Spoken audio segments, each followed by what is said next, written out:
175కి 175 అన్నారు. బండ్లకి కట్టికిని ఈడ్చుకొస్తాము అన్నారు. అమ్మ మో గుళ్ళు అన్నారు. పుట్టుకల గురించి మాట్లాడారు. అంతు చూస్తామన్నారు. ఇన్ని మాట్లాడిన తర్వాత ఇప్పుడు ప్రతిపక్షం హోదా గురించి కొట్టుకునే స్థాయికి 11 అంటే ప్రతిపక్షం హోదా కూడా రాని స్థాయికి పడిపోయారు. ఇప్పుడు ప్రతిపక్షం హోదా కల్పించండి మహానప్రభు అని అడుక్కునే స్థాయికి దిగజారారు. అంచేత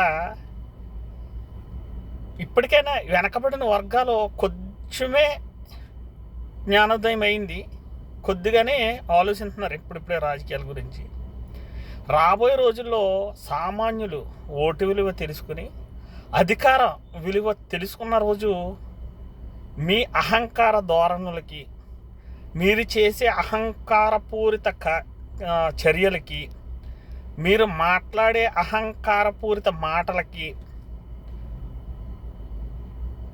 సరైన గుణపాఠం చెప్పే పరిస్థితి ఉంటుంది.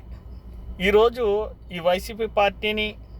వైసీపీ పార్టీలో ఉన్న కొంతమంది అహంకారంతో వాళ్ళు మాట్లాడే మాటలకి ఏ దుస్థితికి వచ్చేసిందంటే మాకు ప్రతిపక్ష హోదా కల్పించండి అని అడుక్కునే స్థాయికి వచ్చేసింది.